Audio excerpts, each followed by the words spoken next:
Today we're going to be looking at this Android tablet. This is the ASUS ME301T. This one is missing its USB socket and we need to replace it. The owner of this decided to have a go, but with limited success. So let's see what we can do and what we're working with. If you're wondering what this is on the front of it, it's a pretty awful screen filter and nothing more needs to be said about that. Right, let's make a start.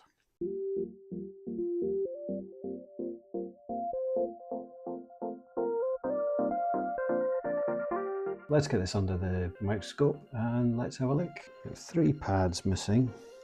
They're definitely gone. I've never had to replace traces this small before, so this is going to be a bit of a challenge. I think we need to clean this up first.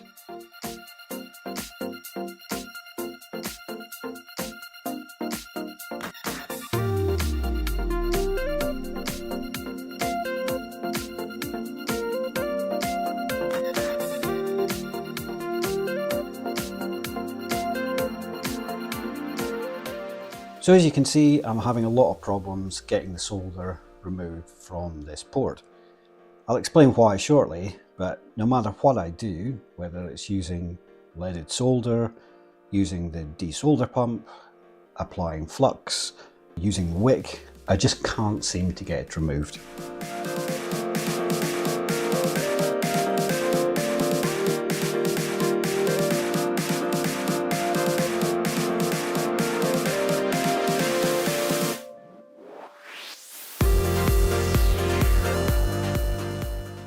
So this bit is on the reverse side of the board, where it does seem to be a bit easier to remove.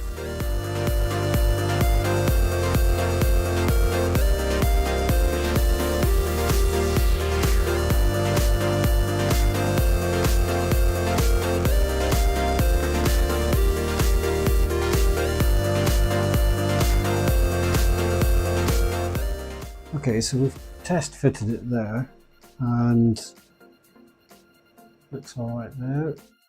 I'm going to use this bigger tip. This is a 3.2mm tip as compared to this 0.8 that I was using yesterday. So I'm hoping with this bigger tip that it's going to make it much easier. Let's put some flux onto these 2 pads.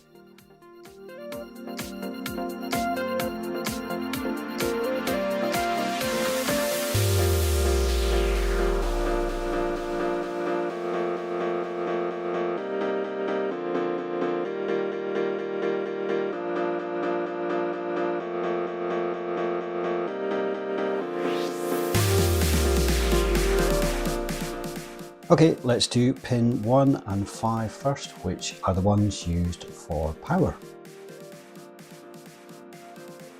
What we need to do now is get this one connected to there, this one connected to there, and this one connected to here. And then I'm going to get something to just bridge this gap here between these 2. Hopefully that should be enough to get it going.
So I showed earlier in the video that I've managed to lose this component that was here. I can't find it anywhere, and looking at the circuit, it doesn't appear to be that critical. It's only used for the OTG part of the USB connector. So I'm just going to leave this wire as it is. Yeah, it doesn't look pretty at all. but it is all connected. I think my learning from this is this kind of cable is fine, it's reasonably easy to work. But for these short lengths, this kind of solution, it's not good at all. Now I know it looks like it's not connected, but it is. I don't think there's any shorts. I may come back to this and just try a different technique. And I think what I would possibly do next time is where the pads have been ripped off, I think I would try and get something that we could make a new pad with rather than using these wires. I mean, I think this one's okay. I mean, it's okay. Let's try putting this back together and see how we get on.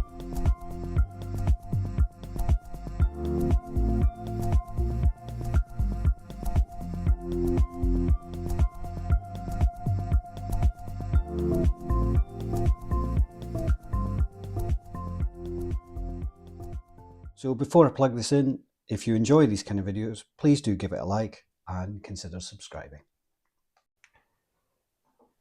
All right, and here goes.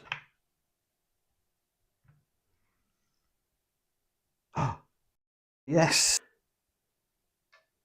See if we can power on.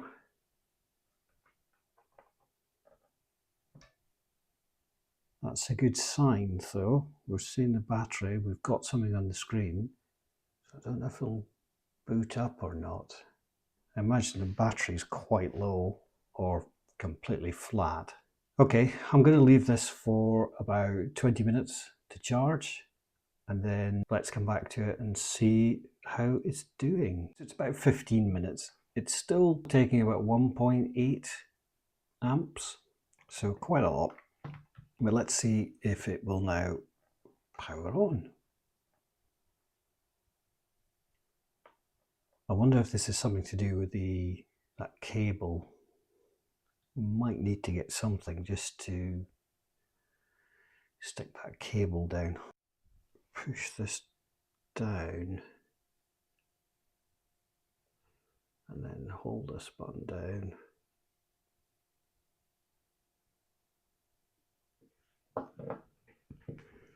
Has that changed anything? Yes, there we are. Let's plug it back in again. Oh, shutting down. So there's definitely something with that that power button. So we're going to have to replace that if we're going to use it.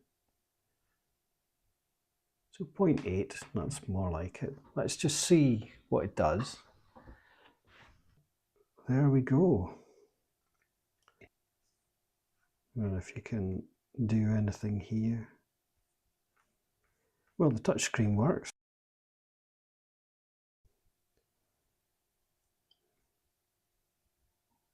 Yeah, it seems to be working. One thing we need to do is repair to the power connector. So I need to go and try and find one of those connectors. We're not completely finished with this, but I think I'm going to end the video at this point. Thanks very much for watching and see you in the next one.